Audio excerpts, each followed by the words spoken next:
wabarakatuh.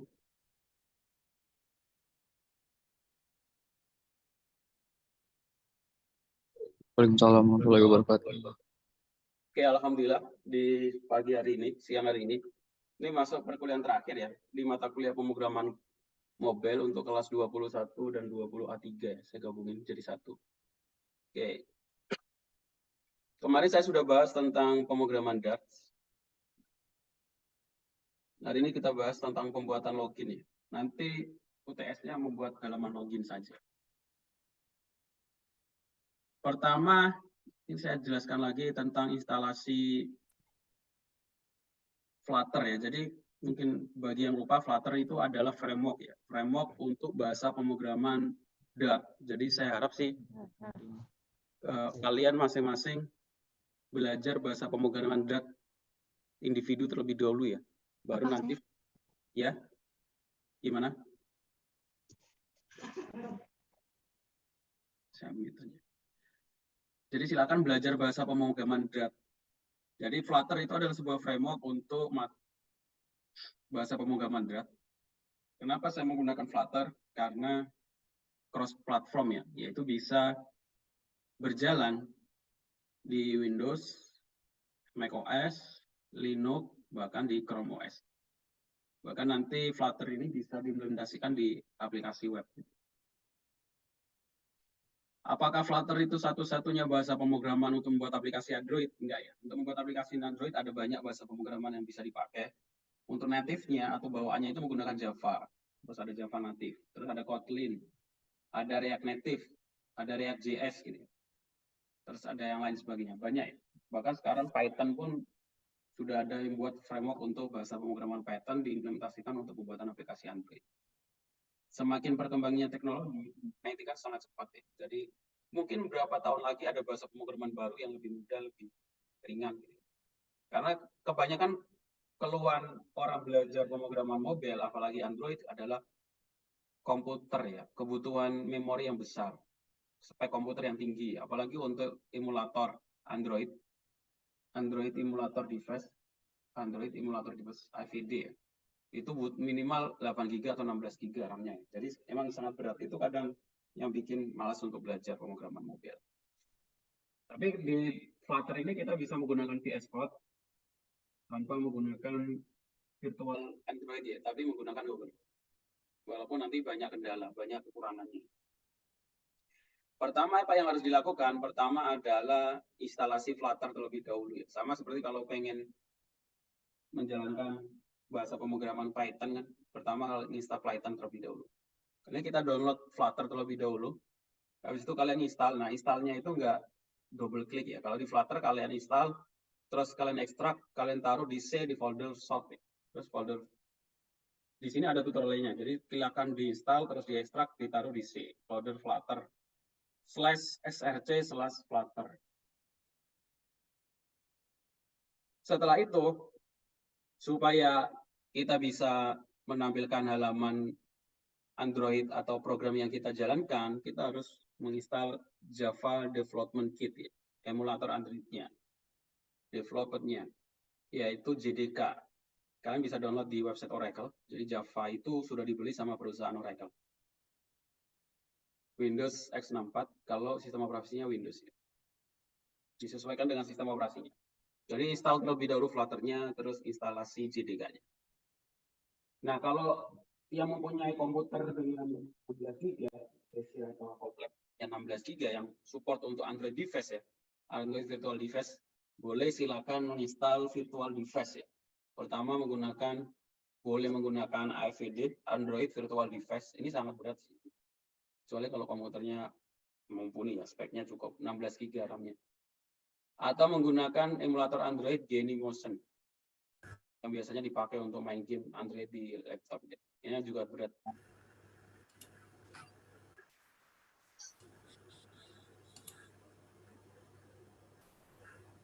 Tapi kalau komputernya lemot ya, kurang dari 8 GB atau cuma 6 GB RAM-nya, nggak perlu install virtual device, tapi cukup menggunakan emulatornya dari Google Chrome nanti, Visual Studio Code. Visual Studio Code dengan VS Code, nanti emulatornya dari Google Chrome. Cukup install VS Code, kemudian kita install plugin VS Code, plugin Flutter di VS Code-nya. Nah, untuk pertama kali install Flutter, jangan lupa tambahkan path-nya, menambahkan path di dalam Windows-nya, kalau menggunakan Windows. Path-nya itu di mana? Di environment, terus new environment, ketik path, ya. Terus kita tambahkan lokasi bin folder kita, ya. Folder Flutter-nya. Biasanya di C, src, Flutter, bin. Kita klik new di sini, terus kita tambahkan. Kemudian baru kita cek menggunakan command prompt. Sama seperti kalau kita menggunakan Python, ya kan? Biasanya kalau kita pengen menggunakan Python, apakah Python kita sudah terinstall di komputer kita atau belum, kan? Kita klik, kita tulis di command prompt Python min version. Nah, Python 3.8. Kalau sudah muncul berarti artinya di laptop kita sudah ada Python-nya. Kalau nggak muncul atau ada muncul tulisan error, artinya Python belum terbaca atau belum terinstall. Kalau Flutter gimana? Kita tulis saja Flutter. Kalau sudah terinstall, akan muncul seperti ini. Name your Flutter app development. Kalau nggak muncul tulisan apapun, tidak terbaca, artinya ya belum terkoneksi. Oke. Jadi untuk mengeceknya, silakan klik atau tulis di command prompt Flutter. Kemudian di VS Code-nya, kalau saya kan menggunakan VS Code ya biar lebih ringan. Walaupun kalau rekomendasinya ya, best practice-nya istilahnya ya tetap menggunakan virtual device ya, Android. Tapi untuk yang laptopnya berat bisa menggunakan Flutter ekstensi. Jadi silakan install ekstensi Flutter di VS Code-nya, sama Flutter Widget Snippet ini plugin untuk saran kode ya, biar muncul otomatis. Ini saran aja, opsional. Yang penting Flutter diinstal di pluginnya. Nah, untuk memulai project-nya, kemarin sudah dibahas ya. Pertama, bisa menggunakan tombol Ctrl+Shift+P, terus kita klik New Flutter, New Project, kita tulis nama project-nya, kita taruh foldernya di mana, habis itu otomatis langsung bisa jalan. Saya kasih contoh. Saya buat folder dulu ya. Folder contoh. Terus kita buka VS Code.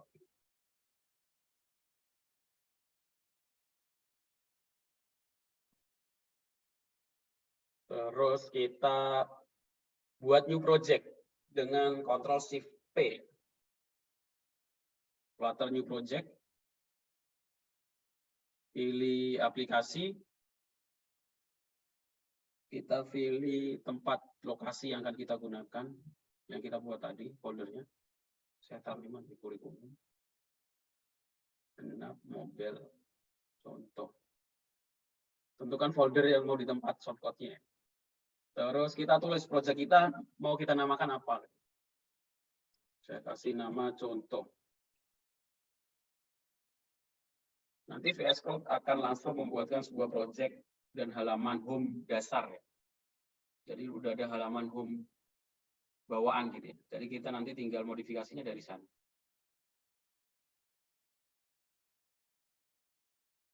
Nah, ini halaman home bawaan seperti ini ya. Di main.dat. Jadi bahasa pemrogramannya .dat. Kalau Python kan .py. Kalau Java .java ya. Kalau C++ .cpp. Kalau .dat Flutter menggunakan bahasa pemrograman menggunakan .dat. Ini langsung. Nah, ini kalian harus pelajari dulu bahasa pemrograman .dat-nya dan basicnya. Mungkin kita bahas setelah UTS ya, lebih detailnya. Ini pengenalan terlebih dahulu aja. Di sini ada widget. Jadi di sini tuh nanti kalian akan sering mengenal istilah widget. Di sini ada class, main app, extend, stateless, const, main app, superkey, override, widget, title, judulnya, time data. Kalau hijau-hijau ini artinya komentar. Home, ini munculnya. Nama aplikasinya di title ya, di atas. String, for widget with context. body, center, column, floating action button. Itu floating secara bahasa ini kan udah kelihatan. Floating itu ngambang ya. Di atas action button, button aksi, tombol aksi, floating action button. Oke. Kemudian kita tinggal jalankan. Cara menjalankannya bagaimana? Bisa klik run atau menggunakan terminal. Menggunakan perintah flutter run.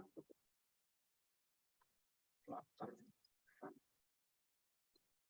Nah, kita bisa tipu. Flutter run. Nah, di sini karena di saya ada 2 browser, ada 3 browser ya. Kita disuruh milih.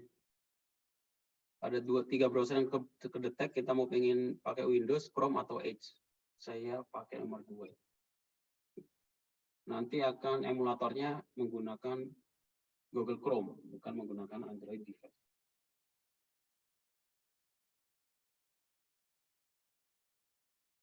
Masih loading.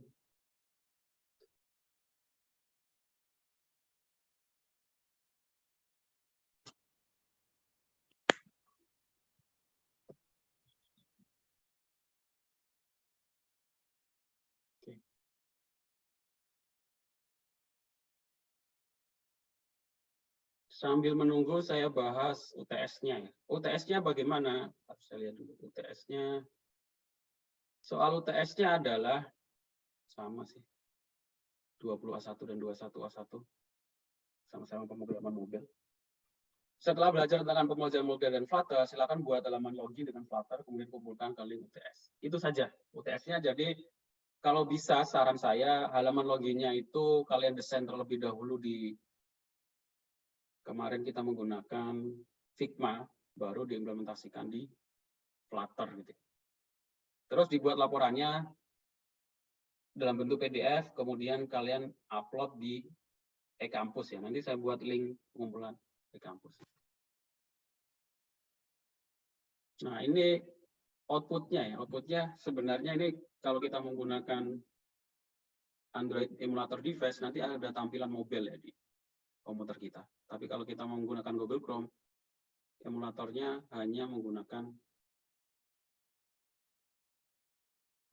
Google Chrome. Di sini localhost ya. Jadi, nah, salah satu keuntungan Flutter itu ada istilah hot reload ya. Hot reload itu apa? Hot reload itu kalau kita pengen ngedit, kita nggak perlu run lagi. Cukup memencet tombol Q ya. For more detail, help message, please help to quit, please Q. Mana hot reload ya? R. Oh, nggak ada tulisannya. Biasanya ada tulisannya di sini. Untuk hot reload itu kita pencet tombol R ya. Ini.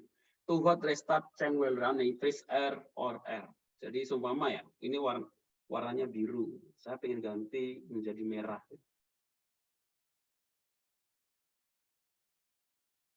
Nah, ini blue. Saya ganti menjadi merah nih, red. Nah, kita nggak perlu run lagi, kita tinggal save, terus kita hot reload. Hot reload itu dipencet R. Nah, dia akan merestart. Terus muncul berubah jadi warna merah. Nah, enaknya di situ. Berbeda dengan kalau kita harus pakai APK dulu, install dulu di Android, itu kelamaan. Keuntungannya di sini kalau ada emulator. Oke, sampai sini ada pertanyaan?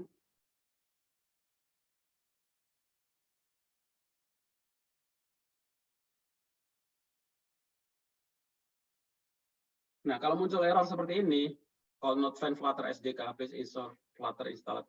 Ini karena SDK-nya belum kebaca sama VS Code. Biasanya solusinya adalah cek dulu apakah SDK-nya itu sudah terinstall, Java Developer Kit-nya, JDK-nya. Kemudian restart komputernya sih sebenarnya. Restart komputer bisa, restart VS Code-nya juga bisa. Nah, di sini saya sudah share tutorial pembuatan halaman login. Jadi silakan diimplementasikan, dipraktekkan, terus ini kan desain bawaan. Buat halaman login sesuai dengan desain masing-masing ya. Kalau bisa ada halaman login itu biasanya nggak cuma login sih. Ada register, login, sama forgot password. Ada 3, itu bawaan. Silakan kalau bisa ya 3 desain, 3 tampilan.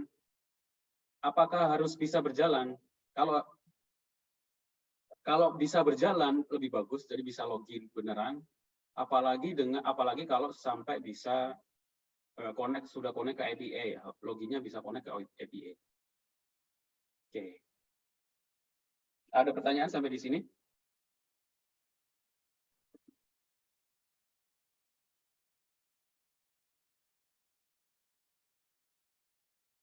Ada pertanyaan? Silakan dicicil ya. UTS-nya adalah 2 minggu lagi ya, jadi masih ada waktu. Sekarang tanggal 5, UTS-nya tanggal 15 hari Senin. Kalian perkuliahannya ada yang hari Kamis. Nah, untuk yang kelas 20 A3, kan sebenarnya kuliahnya hari Kamis ya. Jadi ketika UTS nanti tetap hari Kamis. Sesuai jadwal di e-kampus. Walaupun kalau perkuliahan aslinya saya undurkan di hari Jumat. Jadi UTS-nya nanti tetap hari Kamis, silakan dicicil dari sekarang, dikerjakan, dibuat laporannya. Nanti ini dikumpulkan di mana? Dikumpulkan di e-kampus. Link e-kampus nanti saya buat pertemuan ke-8 untuk UTS. Oke. Ada pertanyaan? Nggak ada?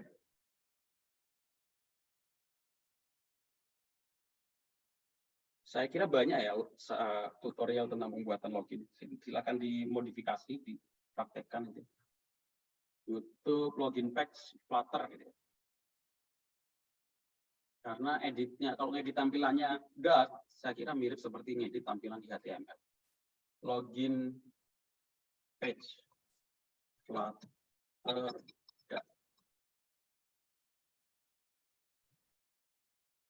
Sudah banyak ya pembahasan. Tinggal kalian implementasikan, terus sesuaikan warnanya dengan warna kalian yang kalian pilih, desainnya, bentuknya, logo, dan lain sebagainya. Oke, kalau nggak ada pertanyaan, saya akhiri. Terima kasih. Ketemu lagi nanti kita setelah UTS. Assalamualaikum warahmatullahi wabarakatuh. Waalaikumsalam warahmatullahi wabarakatuh.